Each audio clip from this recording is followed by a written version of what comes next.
नमस्ते दोस्तों, स्वागत है आपका एनीमिस्टवर्स पर, जहां आपको मिलेगा हर मैनहवा का डिटेल्ड एक्सप्लेन बिल्कुल सिंपल और इंटरेस्टिंग स्टाइल में।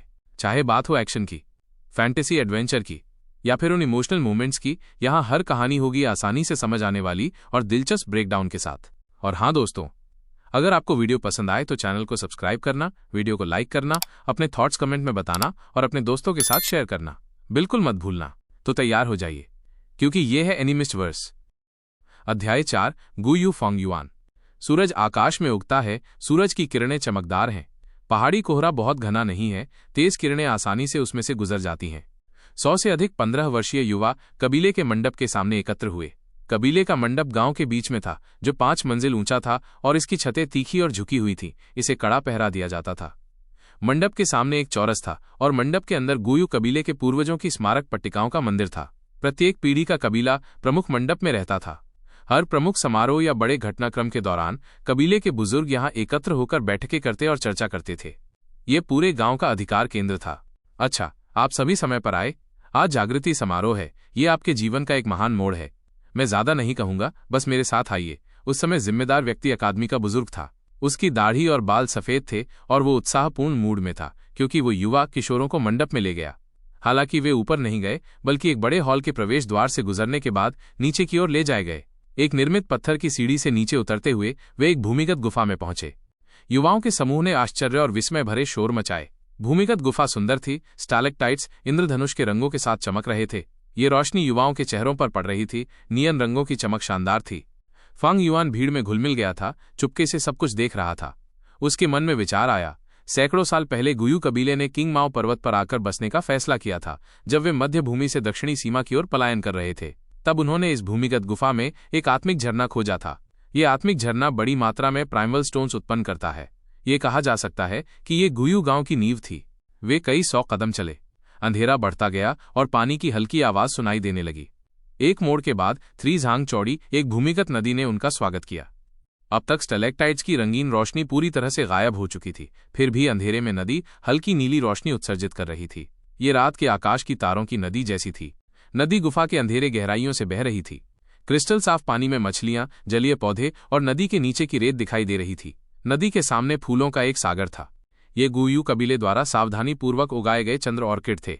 नीले और गुलाबी रंग की सुंदर पंखुड़ियां चंद्रमा की आकृति की तरह थीं। फूलों के तने जेड की तरह थे। फूल का केंद्र मोतियों की तरह गर्म चमक बिखेर रहा था, जो रोशनी में चमकता है। पहली नजर में अंधेरे पृष्ठभूमि में फूलों का ये सागर नीले हरे कालीन से ढके एक विशाल भूखंड की तरह दिखता था, जिसमें अनगिनत मोती बिखरे हुए थे। चंद्र ऑर्किड कई गु के लिए भोजन है। ये फूलों का सागर कबीले का सबसे बड़ा खेती का माध्यम कहा जा सकता है। फॉन्ग युआन ने मन ही मन जानकार तरीके से सोचा, वाह कितना सुंदर, वाकई में बहुत सुंदर है। नए दृश्य ने युवा किशोरों की आंखें खोल दी। प्रत्येक की आंखों में उत्साह और चिंता की भावनाएं चमक रही थीं। ठीक है, मेरे द्वारा नाम पुकारे जाने पर ध्यान दो। जिनका नाम पुकारा जाएगा उन्हें इस नदी को पार करके दूसरी तरफ जाना होगा। जितना दूर हो सके उतना चलें। जाहिर है कि जितना आगे जाएं उतना बेहतर है। क्या आप सभी को समझ आया? बुजुर्ग ने कहा। सब समझ आया, युवाओं ने जवाब दिया। वास्तव में यहां आने से पहले उन्होंने अपने परिवार के सदस्यों या वरिष्ठों से इसके बारे में सुना था। यह जाना जाता है कि जितना आगे आप चल सकते हैं उतना ही बेहतर आपका प्रतिभा है। आपका भविष्य भी उतना ही उज्जवल होगा। गुयू चेनबो। बुजुर्ग ने नामों की सूची पकड़कर पहला नाम पुकारा। नदी चौड़ी थी लेकिन गहरी नहीं थी। ये एक युवा के घुटनों तक थी। चेनबो का चेहरा गंभीरता से भरा था जब वो फूलों के सागर में किनारे पर उतरा। जैसे ही उसने ऐसा किया, उसे एक अदृश्य दबाव महसूस हुआ, जैसे कि उसके सामने एक दीवार हो जो दिखाई नहीं दे रही थी, जो उसे आगे बढ़ने से रोक रही थी। इस क्षण में उसके पैरों के पास के फूलों ने अचानक एक कमजोर सफेद रोशनी दी। रोशनी चेनबो के चारों ओर एकत्र हुई और उसके शरीर में प्रवेश कर गई। एक पल के लिए चेनबो ने दबाव कम होने का अनुभव किया। अदृश्य दीवार जो उसे रोक रही थी अचानक नरम महसूस हुई। इसके साथ चेनबो ने दांत पीसे और अपनी ताकत जुटाई। आगे बढ़ते हुए उसने जबरदस्ती आगे बढ़ने की कोशिश की। फिर भी 3 कदमों के बाद उसके सामने की दीवार फिर से पहले जैसी सख्त हो गई। इस तरह वो और आगे नहीं चल सका। इसे देखते हुए बुजुर्ग ने आह भरी।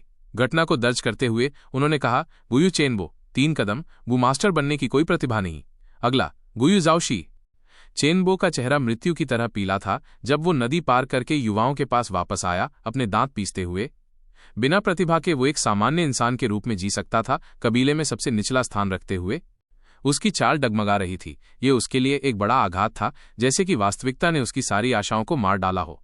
कई लोगों ने उसकी ओर दया भरी नजरें डाली, जबकि और भी लोग दूसरी व्यक्ति को नदी पार करते हुए एकटक देख रहे थे। ये अफसोसजनक था कि ये युवा केवल 4 कदम आगे चल सका, माइनस उसके पास भी प्रतिभा नहीं थी। हर किसी में गू मास्टर बनने की स्वाभाविक प्रतिभा नहीं होती। सामान्य तौर पर 10 में से 5 लोगों में प्रतिभा होना ठीक माना जाता है। गू कबीले में ये अनुपात अधिक है, 6 लोग तक पहुंचता है। ऐसा इसलिए है क्योंकि गुम्यू कबीले का पूर्वज माइनस पहली पीढ़ी का कबीला प्रमुख एक प्रसिद्ध, पौराणिक और शक्तिशाली व्यक्ति था। खेती के कारणों से उसकी रक्त रेखा में शक्तिशाली जीन थे, इसलिए गुयू कबीले में प्रतिभा की औसत गुणवत्ता आम तौर पर अधिक थी, क्योंकि उनके नसों में उसका खून था। 2 लगातार असफलताओं के साथ अंधेरे में दृश्य देख रहे अन्य बुजुर्गों के चेहरों पर कुरूप भाव आने लगे। यहां तक कि कबीला प्रमुख भी थोड़ा भौहें चढ़ा रहा था। अगले पल अकादमी के बुजुर्ग ने तीसरा नाम पुकारा, गुयू मोबी।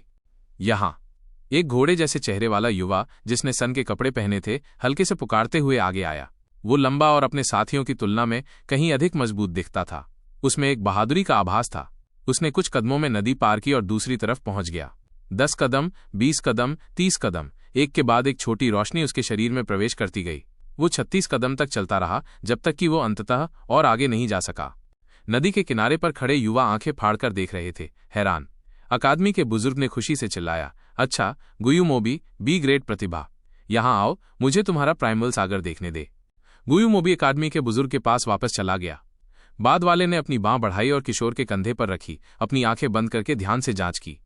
फिर उसने अपनी बांह वापस खींची और सिर हिलाया, कागज पर दर्ज करते हुए, गुयू मोबी, प्राइमल सागर, 6x6 माप का, इसे जोरदार प्रशिक्षण दिया जा सकता है। ये विशेष प्रतिभा को 4 ग्रेड में मापा जा सकता है, -A ग्रेड से D ग्रेड तक। एक D ग्रेड प्रतिभा वाला युवा, जिसे 3 साल तक पाला जाता है, वो रैंक 1 वरिष्ठ गू मास्टर बन सकता है, जो परिवार की नींव बनता है। एक C ग्रेड प्रतिभा वाला युवा 2 साल की खेती के बाद आमतौर पर रैंक 2 वरिष्ठ गू मास्टर बन सकता है, जो कबीले की रीढ़ बनता है। B ग्रेड प्रतिभा की देखभाल करनी चाहिए। अक्सर भविष्य में कबीले का बुजुर्ग बनते हैं। 6-7 साल के प्रशिक्षण के साथ वे रैंक 3 गू मास्टर बन जाते हैं। और जब बात A ग्रेड की आती है, भले ही वो सिर्फ एक हो, ये पूरे कबीले के लिए बड़ा भाग्य लाता है। इसकी बहुत देखभाल की जानी चाहिए। इस प्रतिभा के साथ लगभग 10 साल में वे रैंक 4 गू मास्टर बन सकते हैं। उस समय वे कबीले के प्रमुख के पद के लिए प्रतिस्पर्धा कर सकते हैं। दूसरे शब्दों में, जब तक ये गुयू मोबी बड़ा होता है, अंततः वो गुयू कबीले के बुजुर्गों में से एक बन जाएगा। यही कारण है कि अकादमी का बुजुर्ग खुशी से हंसा। अंधेरे में देख रहे बुजुर्गों ने भी राहत की सांस ली। फिर वे सभी एक बुजुर्ग की ओर ईर्ष्या भरी नजरों से देखने लगे। ये बुजुर्ग भी घोड़े जैसे चेहरे वाला था, जिसे गुयू मोबी का दादा गुयू मो चेन के नाम से जाना जाता था। उसका चेहरा पहले से ही मुस्कुरा रहा था। उसने अपने पुराने शत्रु की ओर उकसाने वाली नजरों से देखा और कहा, क्या ख्याल है, मेरा पोता बुरा नहीं है ना गुयू चिलियान? गुयू चिलियान के सिर पर लाल बाल थे। उसने नाराजगी भरा हम्फ किया, जवाब नहीं दिया। ये स्पष्ट था कि उसका चेहरा बहुत अंधेरा था। 1 घंटे बाद आधे युवा पहले ही फूलों के सागर से गुजर चुके थे। उनमें से कई C और D ग्रेड प्रतिभा वाले थे, जबकि आधे युवाओं में कोई प्रतिभा नहीं थी। हाय, रक्तरेखा पतली होती जा रही है। इन कुछ वर्षों में कबीले में कोई रैंक 4 मास्टर नहीं रहा जो रक्तरेखा को मजबूत कर सके। चौथी पीढ़ी का कबीला प्रमुख एकमात्र रैंक 5 मास्टर था, लेकिन अंत में वो फ्लावर वाइन भिक्षु के साथ मर गया और कोई वंशज नहीं छोड़ा। गुयू कबीले की बाद की पीढ़ियों की प्रतिभा कमजोर होती जा रही है, कबीला प्रमुख ने गहरी सांस लेकर कहा। इस समय अकादमी के बुजुर्ग ने चिल्लाया, गुयू चीचेन। अध्याय 5, पहला मानव और 3 गू, आशा का जागरण। उस क्षण में उसके आसपास सब कुछ शांत हो गया। अनगिनत आंखें उस पर टिकी थीं। ये और अधिक रोमांचक होता जा रहा है, फांग युआन ने मन ही मन हंसते हुए सोचा। भीड़ की नजरों के बीच वो नदी पार करके दूसरी ओर पहुंचा। उसने अपने ऊपर एक दबाव की परत महसूस किया। ये दबाव फूलों के सागर में गहरे स्थित आत्मा के झरने से आ रहा था। आत्मा का झरना प्राइमल ची उत्पन्न करता था। यहाँ ची इतनी घनी थी कि इसने दबाव पैदा कर दिया। लेकिन जल्द ही फांग युआन के पैरों के नीचे फूलों से छोटे छोटे प्रकाश बिंदु ऊपर उठने लगे। ये प्रकाश बिंदु उसके पूरे शरीर को घेर लेते थे और अंत में उसके अंदर प्रवेश कर जाते थे। ये आशा गू हैं, फांग युआन ने सोचा। जिम्मेदार व्यक्ति ने उन्हें नहीं बताया, लेकिन वो इसे बहुत स्पष्ट रूप से जानता था। प्रत्येक प्रकाश बिंदु एक गू है, जिसे आशा गू के नाम से जाना जाता है। सबसे प्राचीन किंवदंतियों में से एक आशा गू के बारे में बताती है। किंवदंती में जब दुनिया का निर्माण हुआ था, ये एक जंगली बंजर भूमि थी। पृथ्वी पर घूमने वाले जंगली जानवरों के बीच पहला मानव प्रकट हुआ। उसे रेन जू के नाम से जाना जाता था, जो कच्चा मांस खाता और रक्त पीता था, और उसका जीवन बहुत कठिन था। खास तौर पर एक जंगली जानवरों का समूह था जिसे प्रेडिकामेंट कहा जाता था। ये जंगली जानवर रेनजू के स्वाद को बहुत पसंद करते थे और उसे खाने के लिए लालायित रहते थे। रेनजू का शरीर पहाड़ की चट्टान की तरह मजबूत नहीं था, न ही उसके पास जंगली जानवरों जैसे तेज दांत और पंजे थे। वो प्रेडिकामेंट से कैसे लड़ सकता था? उसका भोजन का स्रोत अस्थिर था और उसे दिन भर छिपना पड़ता था। वो प्रकृति की खाद्य श्रृंखला में सबसे नीचे था और मुश्किल से जीवित रह पाता था। इसी समय 3 गू उसके पास आए और बोले, यदि तुम अपनी जिंदगी हमें प्रदान करोगे तो हम तुम्हें इस मुश्किल से बाहर निकालने में मदद करेंगे। रेनजू के पास कोई और रास्ता नहीं था, इसलिए उसे इन 3 गू के साथ समझौता करना पड़ा। उसने पहले अपनी जवानी तीनों में सबसे बड़े गू को दे दी। उस गू ने उसे ताकत प्रदान की। ताकत के साथ रेनजू का जीवन बदलने लगा। उसे भोजन का स्थिर स्रोत मिलने लगा और वो अपनी रक्षा करने में सक्षम हो गया। उसने बहादुरी और क्रूरता से लड़ाई की, कई प्रेडिकमेंट्स को हराया, लेकिन जल्द ही उसे कष्ट हुआ और अंततः उसे एहसास हुआ कि ताकत ही सब कुछ नहीं है। इसे ठीक करना और संवर्धन करना पड़ता था, न कि अपनी मर्जी से बर्बाद करना। और फिर पूरे प्रेडिकमेंट्स के समूह का सामना करने में उसकी ताकत अकेले बहुत कम थी। रेनजू ने इस सबक पर गहराई से चिंतन किया और अपनी मध्य आयु को तीनों में सबसे सुंदर गू को देने का फैसला किया, और इस तरह दूसरे गू ने उसे बुद्धिमत्ता दी। बुद्धिमत्ता के साथ रेनजू ने सोचना और चिंतन करना सीख लिया। उसने अनुभव संचय करना शुरू किया और पाया कि कई बार जब उसने बुद्धिमत्ता का उपयोग किया तो ये ताकत का उपयोग करने से कहीं अधिक प्रभावी था। बुद्धिमत्ता और ताकत पर भरोसा करके वो उन सभी लक्ष्यों को हासिल कर सका जो पहले वो नहीं कर पाया था, और उसने कई प्रेडिकमेंट्स को मार डाला। उसने प्रेडिकमेंट्स का मांस खाया और उनका रक्त पिया, दृढ़ता के साथ जीवित रहा। लेकिन अच्छी चीजें ज्यादा समय तक नहीं टिकती और रेनजू बूढ़ा हो गया और भी बूढ़ा होता गया। ऐसा इसलिए हुआ क्योंकि उसने अपनी जवानी और मध्य आयु को ताकत और बुद्धिमत्ता गुण को दे दिया था। जब कोई व्यक्ति बूढ़ा हो जाता है तो उसकी मांसपेशियां कमजोर हो जाती हैं और उसका दिमाग धीमा पड़ जाता है। मानव, तुम हमें और क्या दे सकते हो? तुम्हारे पास अब कुछ भी नहीं बचा है, ताकत और बुद्धिमत्ता गू ने यह एहसास होने पर कहा। वे उसे छोड़कर चले गए। बिना बुद्धिमत्ता और ताकत के रेनजू एक बार फिर प्रेडिकमेंट से घिर गया। वो बूढ़ा था और दौड़ नहीं सकता था। उसके दांत गिर चुके थे और वो जंगली फल और पौधों को भी नहीं चबा सकता था। जब वो कमजोरी से प्रेडिकमेंट से घिरा जमीन पर गिर पड़ा तो उसका दिल निराशा से भर गया। तभी तीसरे गू ने उससे कहा, मानव, मुझे अपनाओ, मैं तुम्हें प्रेडिकमेंट से बचने में मदद करूंगा। रेनजू ने आंसुओं भरे स्वर में जवाब दिया, गू, मेरे पास अब कुछ भी नहीं बचा है। देखो, ताकत और बुद्धिमत्ता गू ने मुझे छोड़ दिया है। मेरे पास केवल मेरी बुढ़ापा बचा है। हालांकि ये मेरी जवानी और मध्य आयु जितना मूल्यवान नहीं है, लेकिन अगर मैं तुम्हें अपना बुढ़ापा दे दूं तो मेरी जिंदगी तुरंत खत्म हो जाएगी। भले ही मैं अभी प्रेडिकमेंट से घिरा हूं, लेकिन मैं तुरंत नहीं मरूंगा। मैं थोड़ा और जीना चाहता हूं, भले ही वो 1 सेकंड ज्यादा हो। इसलिए तुम चले जाओ, मेरे पास तुम्हें देने के लिए कुछ भी नहीं है। लेकिन गूमी कहा, तीनों में मेरी जरूरतें सबसे कम है। मानव, अगर तुम मुझे अपना दिल दे दो तो ये काफी होगा। तो मैं तुम्हें अपना दिल दे दूंगा, रेनजू ने कहा।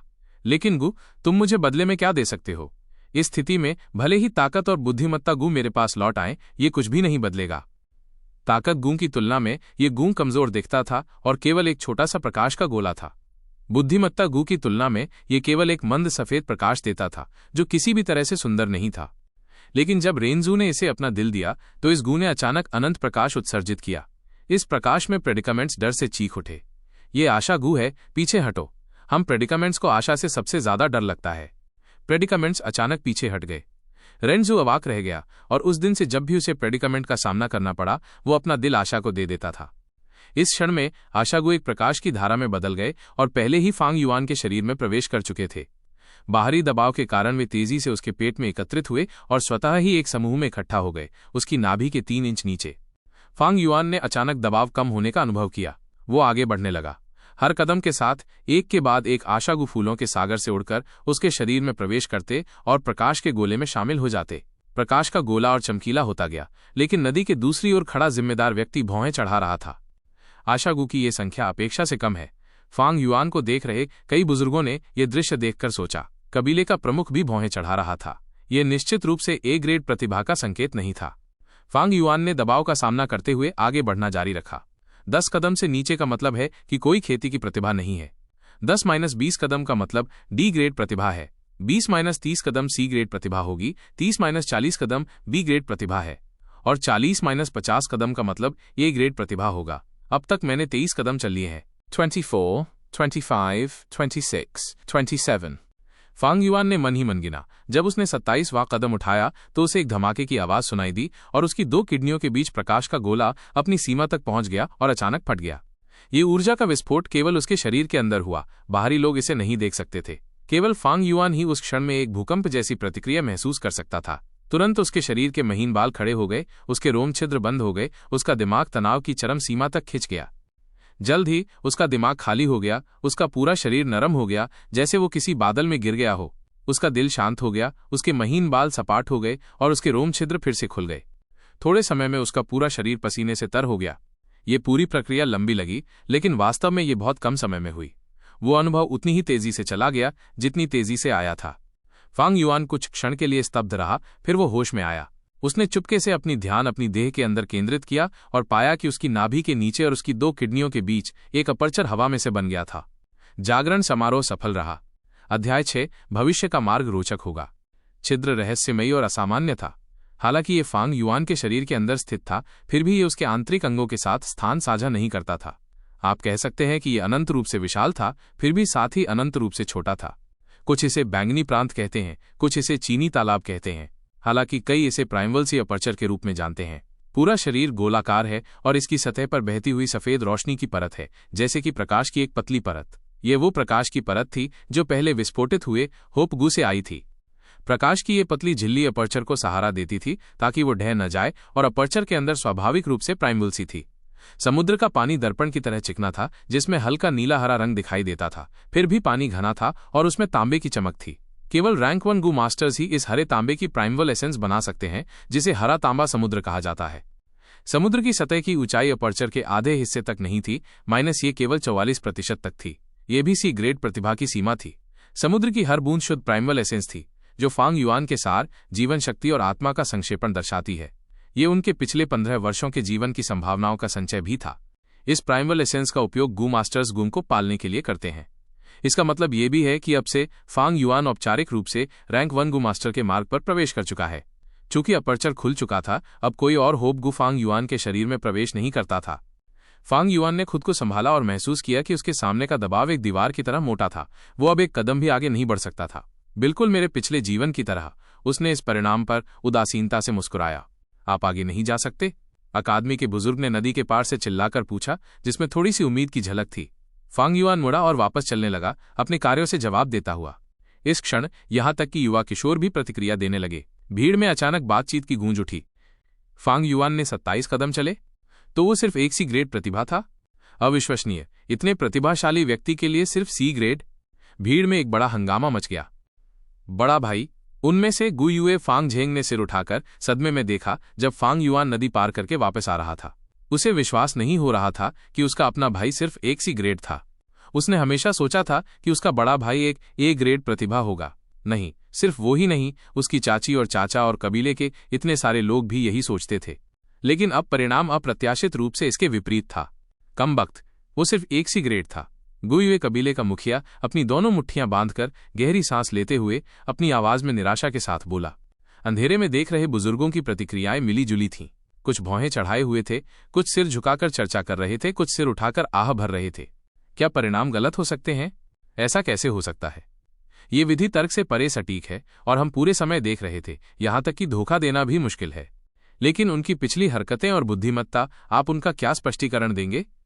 जिन युवाओं के प्राइमल सी की गुणवत्ता अधिक होती है, वे वास्तव में सामान्य व्यक्ति से बेहतर विशेषताएं दिखाते हैं, जैसे कि बुद्धिमत्ता, अवधारणा, स्मृति, ताकत, चपलता और इसी तरह। दूसरी ओर ये विशेषताएं ये नहीं दर्शाती कि प्राइमल प्रतिभा निश्चित रूप से उच्च होगी। सब कुछ अभी भी परिणामों से तय होगा। जितनी बड़ी उम्मीदें उतनी बड़ी निराशा। अब गु युए कबीले की पीढ़ी पहले जैसी नहीं रही। उसके मोजे नदी के ठंडे पानी से पूरी तरह भीग गए थे, ठंडक उसकी हड्डियों तक चुभ रही थी। फांग युआन भावहीन चेहरे के साथ चलता रहा, उसकी दूरी भीड़ की ओर और करीब होती जा रही थी। वो स्पष्ट रूप से अकादमी के बुजुर्ग के भारी चेहरे को देख सकता था और 100 से अधिक युवाओं की ओर से उस पर फेंकी गई नजरों से अवगत था। इन नजरों में आश्चर्य, सदमा, उपहास और कुछ लोग इस दुर्भाग्यपूर्ण घटना पर आनंद ले रहे थे, कुछ उदासीन थे। ये वही स्थिति थी जिसने फांग युआन को अनचाहे ही अपने पिछले जीवन की याद दिला दी। उस समय उसे लगा था जैसे आकाश गिर गया हो। जब वो ठंडी नदी पार कर रहा था, उसका पैर फिसल गया और वो गिर पड़ा। उसका पूरा शरीर पानी में भीग गया, वो पूरी तरह खो गया था। कोई भी उसे उठाने के लिए आगे नहीं आया। वे निराश, ठंडी अभिव्यक्तियां और नजरें तेज चाकुओं की तरह थीं जो उसके दिल में चुभ रही थीं। उसका दिमाग अराजक था, उसकी छाती में जलन हो रही थी। ऐसा लग रहा था जैसे वो बादलों से गिरकर जमीन पर आ गया हो। जितना ऊंचा आप खड़े होते हैं उतना ही कठिन आप गिरते हैं। लेकिन इस जीवन में जब वही दृश्य फिर से दोहराया गया, फांग युआन का दिल शांत था। उसने उस किंवदंती के बारे में सोचा, जब विपत्तियां आती हैं अपने दिल को उम्मीद के हवाले कर दो। और आज वो उम्मीद उसके अंदर थी। भले ही ये बड़ी नहीं थी, लेकिन ये उन लोगों से बेहतर थी जिनमें बिल्कुल भी प्राइमल प्रतिभा नहीं थी। अगर दूसरों को निराशा महसूस होती है तो रंगतमें निराश हो। वे और क्या कर सकते हैं? दूसरों की निराशा का मुझसे क्या लेना देना। सबसे महत्वपूर्ण बात है कि अपने दिल में उम्मीद को बनाए रखना। 500 साल के जीवन ने उसे यह समझाया था कि एक व्यक्ति के जीवन में होने वाली रोचक चीजें तब होती हैं जब वो अपने सपनों का पीछा करता है। दूसरों को निराश न होने या उन्हें ये पसंद करने के लिए कहने की कोई जरूरत नहीं है। अपने रास्ते पर चलो, दूसरों को निराश और नाखुश होने दो, जैसा वे चाहें। अकादमी के बुजुर्ग ने गहरी सांस छोड़ी और चिल्लाया, अगला गुयुए फांगझेंग। लेकिन कोई जवाब नहीं आया। गुयुए फांगझेंग, बुजुर्ग ने फिर से चिल्लाया। उसकी आवाज गुफा के अंदर गूंज रही थी। मैं यहां हूं, मैं यहां हूं। फांगझेंग अपने सदमे से बाहर निकला और जल्दी से दौड़ा। दुर्भाग्य से वो अपने ही पैर से ठोकर खा गया और गिर पड़ा। उसका सिर कराह के साथ टकराया और वो नदी में लुढ़क गया। तुरंत पूरी गुफा में जोरदार हंसी की आवाज गूंज उठी। फांग भाई, कुछ खास नहीं, गुयुए कबीले का मुखिया तिरस्कार के साथ बोला, फांगझेंग के प्रति एक तरह की नाराजगी और ऊब महसूस करते हुए। ये कितनी बड़ी शर्मिंदगी है। फांगझेंग पानी में संघर्ष करता और छप-छप करता रहा। नदी का तल बहुत फिसलन भरा था। वो ठीक से खड़ा नहीं हो पा रहा था। उसकी पूरी कोशिश उसे और अधिक मूर्ख और अनाड़ी दिखा रही थी। हंसी की आवाजें उसके कानों में गूंज रही थी, जिससे उसका दिल और अधिक घबराया। लेकिन ठीक उसी क्षण उसे अचानक एक मजबूत खिंचाव महसूस हुआ जो उसे ऊपर उठा रहा था। उसका सिर अंततः पानी की सतह से बाहर आया और उसके शरीर ने संतुलन पा लिया। उसने घबराहट में अपना चेहरा पोंछा और अपनी नजर को केंद्रित किया। ये वास्तव में उसका बड़ा भाई फांग युआन था, जिसने उसकी कॉलर पकड़कर उसे ऊपर खींच लिया था। बड़ा भाई, उसने कुछ कहने के लिए मुंह खोला, लेकिन इसके बजाय वो पानी में दम घुटने लगा, जिससे उसे तेज खांसी शुरू हो गई। हा, फांग परिवार के मुश्किल भाई, किसी ने नदी के किनारे पर हंसते हुए कहा। हंसी और तेज हो गई, फिर भी अकादमी का बुजुर्ग बाहर नहीं आया और इसे रोकने की कोशिश नहीं की। वो गहरी तरह से भौहें चढ़ाए हुए था। उसके दिल में निराशा भरी थी। फांगझेंग पूरी तरह से हताश था कि क्या करना है, और फिर उसने अपने भाई को उससे कहते सुना, चलो, भविष्य का मार्ग रोचक होगा। फांगझेंग आश्चर्य में अपना मुंह खोलकर रह गया। फांग युआन की पीठ भीड़ की ओर थी, इसलिए वे ठीक से नहीं देख पाए, लेकिन फांगझेंग स्पष्ट रूप से फांग युआन से निकलने वाली शांति को महसूस कर सकता था। जैसे ही उसका बड़ा भाई बोला, उसके मुंह के कोने थोड़े ऊपर उठे, एक गहरी और विचारशील मुस्कान दिखाते हुए। यह स्पष्ट रूप से केवल एक सी ग्रेड प्रतिभा थी, फिर भी बड़ा भाई इतना शांत कैसे हो सकता है? फांगझेंग मदद नहीं कर सका, लेकिन सोचने लगा। उसका दिल संदेह से भरा था। फिर भी फांग युआन ने और कुछ नहीं कहा। उसने फांगझेंग की पीठ पर थपथपाया और मुड़कर चला गया। फांगझेंग एक स्तब्ध अभिव्यक्ति के साथ फूलों के समुद्र की ओर चला।